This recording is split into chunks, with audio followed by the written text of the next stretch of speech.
Hi and welcome to the video. I've just arrived at London's Heathrow Airport on board a BA flight from New York in first class, which had to go down as one of the all-time best flights of my life. If you'd like to see that video, you can click on the link in the description below. I have a connecting flight onwards to Glasgow later today, which means that I'm making my way through flight connections from Terminal 5B, where I've just arrived, to the main part of Terminal 5. I wouldn't normally be particularly excited about a domestic flight, as it's a route I've travelled dozens of times before. However, today is not any ordinary day. By virtue of having arrived on a long-haul BA flight in first class, I'm entitled to make use of the Concorde Room for my onward short-haul flight. This isn't a perk that BA are particularly good at advertising, but if you're connecting to or from a long-haul flight in first or business class with BA and certain One World partner airlines, you're entitled to use a lounge of equivalent level on your connecting short-haul flight, regardless of your status with the airline. So, if you're travelling in Club World, you can use the Gallery's Club Lounge, and if travelling in First, you can access the Concorde Room. After clearing passport control and security, I made my way along to the right of the mezzanine level rather than the usual route down to the main concourse. This is because the Concorde Room has a rather unique feature. An entrance direct from the security area which bypasses all the shops and the throngs of passengers. The entrance itself is easily missed and has no grandeur to it. Rather, eligibility to access the lounge is checked by the friendly agent at the podium outside, and having passed the required checks, I was welcomed and ushered into the Concorde Room. I'd been fortunate enough to visit the lounge a few days earlier on my outbound leg with American Airlines in first class, while they were still using Terminal 5 for some of their flights at that time, rather than their usual departures from Terminal 3. A link to that video is also in the description below if you want to watch it. After such a long trek from the B gates, I felt quite parched, so first order of business was a trip to the bar. With a glass of LPGS in hand, I found my seat nearby to relax in. After a couple of glasses of champagne, I decided it might be a good idea to have something to eat, and made my way over to the dining area.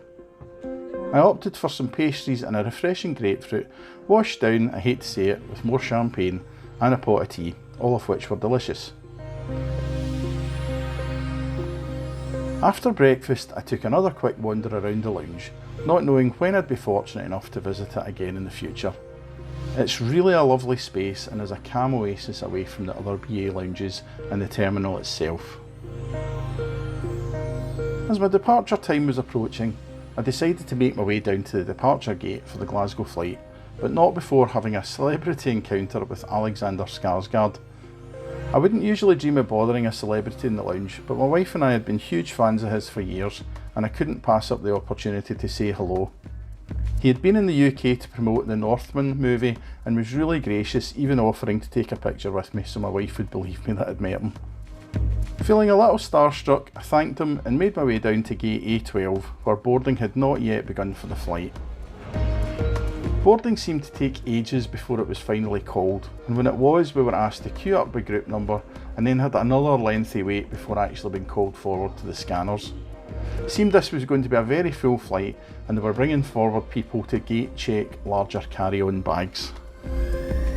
My aircraft for today was this one-year-old Airbus A320neo.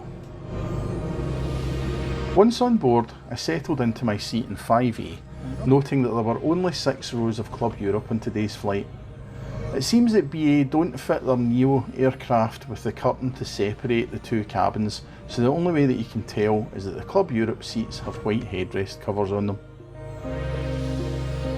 We pushed back from the gate about 50 minutes later than our scheduled departure and began our taxi to runway 27 right. Our route today would initially take us north towards Milton Keynes and Northampton before turning northwest towards Glasgow.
Good morning, my name is Caroline, your in-flight lead, and it's my pleasure to welcome you all on board.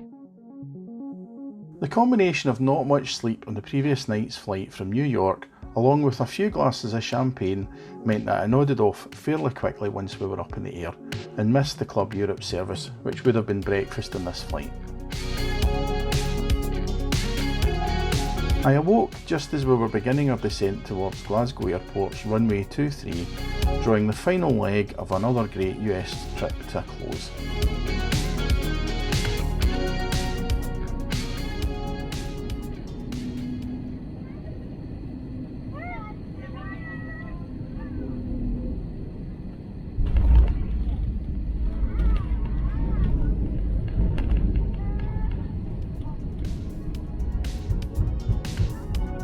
Once we landed, we made our short taxi to the terminal, marking the end of another enjoyable flight with a great BA crew, although granted I slept through the majority of the service on this one.